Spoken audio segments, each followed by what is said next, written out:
Siz yanılıqlar çağrılışın qarıyısız, studiyada Alina Valiyeva, isənmisiz? ORV hem koronavirus bilan uğraşılar sonu orta, ama studentlar hem 60 yaşdan ülkənrəklər arasında vaksinasiya templari tübən bulup qala birəm. 39-cı məktəbdə faciğa 6-cı sınıf oquşusu 2-ci qat tərəzəsindən sikirgən. 17 konteyner hem 28 bunker urnaştırıldı. Toqay rayonu bağçaçılıq şirkətlərində qatı gün күреш qaldıqlarını жыю üçün 17 meydançıq yasadılar. Hava şartları naşar bulu sebeple keskin respirator virus infeksiyalar bilan uğraşılar sonu orta, tик koronavirusda qalışmay. Әмма studentlar hem 60 yaşdan ülkənrəklər arasında vaksinasiya templari tübən bulup qala birəm. Bu haqda Başqarma komitetdə uzğan aparat kengəşməsi barışında şəhərinin baş sanitar tabibi İlgizər Bariyev söylədi. Xo'jalik etüşü subyektlardan COVID-ға qarşı şaralar үтәлешін тикшерүдә дәвам итә. Теманы Лилия Гатина açıqlar. Пандемия башланганнан бирле шәһәрдә коронавирус инфекциясының 5312 очрагы теркәлгән. Хәзерге вакытта шәһәр күрсәткечләре республика буенча уртача соннардан түбәнрәк. Әмма эпидемия хәле катлаулы дип билгеләп үтте шәһәрнең баш санитар табибы Илгизәр Бариев. COVID-19-га каршы чараларны үтәү максатыннан шәһәрдә җәмәгать урыннарын һәм учрежденияларны тикшерү дәвам итә.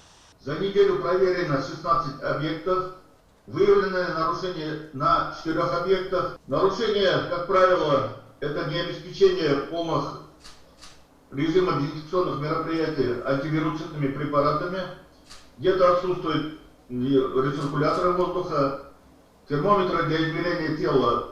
Температура тела не регистрируется в рабочих журналах. Илгизәр Бариев азызыклап үткәнчә вакцинация темплары студентлар, 60 яшьтән өлкәнрәкләр һәм хезмәт күрсәтү өлкәсендә эшләүчеләр арасында түбән. Бу категориядә норматив күрсәткечләр 80%-ка җитмәгән.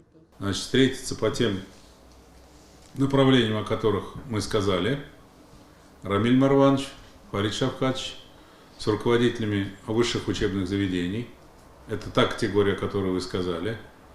Есть у нас инструменты коммуникаций и взаимодействия с нашими уважаемыми гражданами старшего поколения. С уважением необходимо относиться к этим людям и соответствующую разъяснительную работу проводить. Исегезгә төшерәбез 6 декабрьдән Роспотребнадзор карары нигезендә эшкә кертелгән барлык хезмәткәрләр икенче компонент белән прививка ясаткан булырга тиеш. Лилия Гатина, Ленар Султанов, яңалыклар.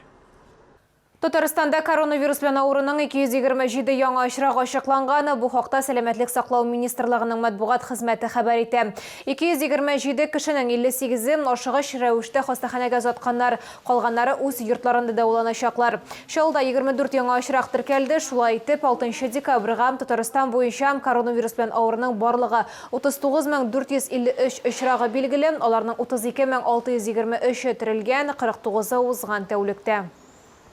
Шылының 39-нчы мәктәбендә укучы кыз тәрәзәдән ягылып төшә. Бу хәл көн урталарында була. 6-нчы сыйныф укучысы тәнәфес вакытында 2-нче каттагы тәрәзәдән сикерә. Әлеге хәлнең нечкәлекләре турында хәбәрчебез сөйли.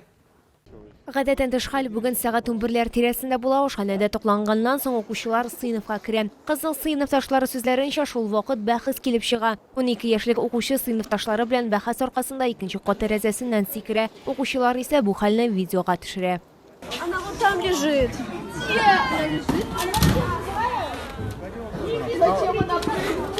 Укучылар аңлатканча, бу вакытта сыйныфта укытучы булмый, алар кызны бу адымнан баш тартырга сикермәскә үтәли, ләкин кыз аларны тыңламый. Девочка упала на 6-м уроке. Как я знаю, она в 6 классе. Возможно, она спрыгнула из-за спора. Просто сказали, возможно, спрыгнешь ли ты со школы. Я не знаю, почему именно в школе. Но вообще, зачем спрыгивать? А учительница в этот момент вообще в классе была или нет? Вроде как нет.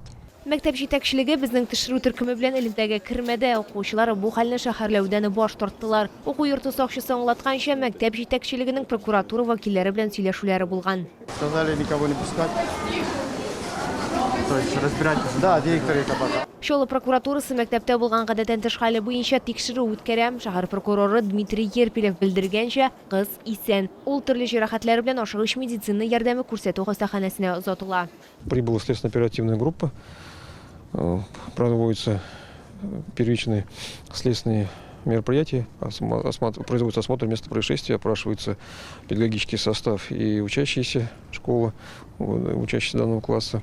Девочка с различными травмами в настоящее время находится в БСМП. Ее состояние здоровья в настоящее время обследуется. Укучы кызның тәрәзәдән сикерү очрагы буенча тикшерү башланды. Аның нәтиҗәләре буенча барлык кирәкле чаралар күреләчәк. Лилия Гатина, Руслан Бикмухаметов, Айдар Мусин, яңалыклар. Бакчалар әкренләп чистара. Тукай районы бакчачылык ширкәтләрендә быел каты көн күреше калдыкларын җыю өчен 17 мәйданчык ясадылар. Шулай ук подряд оешмалар 17 контейнер һәм 28 бункер урнаштырды. Тулырак киләсе материалда. Нектар бакчачылык ширкәте тирәсе хәзер чип-чиста. Бакчачылар көнкүреш калдыкларын шүпләренә махсус бункерга гына ташлый. Халык мондый контейнерлар мәйданчыгы ясауларын күптәннән көтте ди бакча рәисе. Элек бирдә пычрак идән тирә-юннән шүп-шар җыела. Күпме чыгымнар була иде ди ул. Я людей нанимал, значит, у нас свой трактор, телега своя, мы грузили, привозили в наши контейнера, которые там, и потом уже машину вызывали. Соңгы елларда шүпшәр проблемасы Тукай районында аеруча кискен торды. Бакчачылык ширкәтләренең якынча 70%-ында шүп җыю контейнерлары бөтенләй юк иде. Әлеге проблема хәзер республика программасы кысаларында хәл ителде. Республика ежегодно, начиная с 2017 года, выделяет порядка 150 миллионов на всю республику, из которых, значит, со 150 миллионов модернизируются площадки для сбора и строятся новые площадки для сбора ТКО, ремонтируется, значит, внешняя инфраструктура, связанная с водой. Программа кысаларында нектар бакчачылык ширкәтендә юлларны ясадылар, суман арасында урнаштырдылар. Хәзер табигый шүпшәрне утилләштерү мәсьәләсен генә хәл итәсе кала ди бакча рәисе. Әлегә сынган ботакларны, кипкән үлән һәм яфракларны махсус мәйданга алып китеп яндыралар. Лилия Хәбибҗанова, Ләйсән Габдрашитова, Артем Колесов, яңалыклар. Шалудан Түбән Камага шәһәрдәшләребез Айзат Мәхмүтов, Рафаэль Ихтисамов һәм Айдар Гарифуллин Түбән Кама башкарма комитетында эшләячәкләр. Түбән Кама шәһәренең яңа башлыгы Рамил Муллин кадрлар буенча үзгәрешләр кертте. Моңарчым Шалудан яшьләр идарәсе башлыгы вазифасын башкарган Айзат Мәхмүтов Түбән Кама башкарма комитетының иҗтимагый сораулар буенча җитәкче урынбасары итеп билгеләнде. Тукай районы буенча төзелеш, архитектура һәм халык тормышын тәэмин итү өлкәсендә эшләгән Рафаэль Ихтисамов инфраструктура үсеше җитәкчесе урынбасары булып эшләячәк. Мулла Нуры Вахитов исемдәге икенче гимназия директоры Айдар Гарифуллин исә Түбән Камада мәгариф идарәсен җитәкләячәк.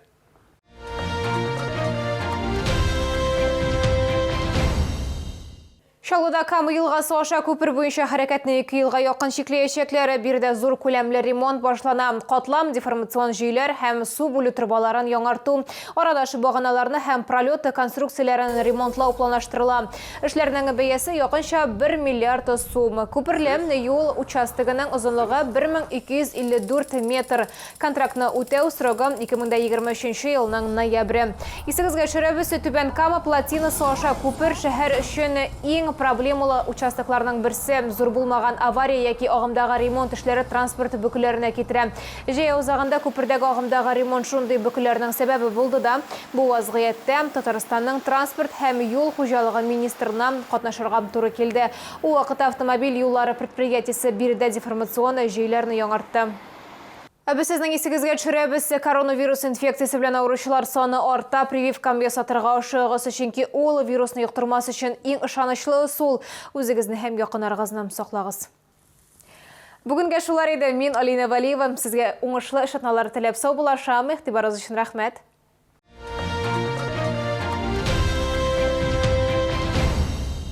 Постоянно слезятся глаза? Новая услуга в клинике Тонар. Промывание слезных путей. Врач-офтальмолог Давыдова Наталья Анатольевна. Семейная клиника Тонар. Телефон 20 40 20.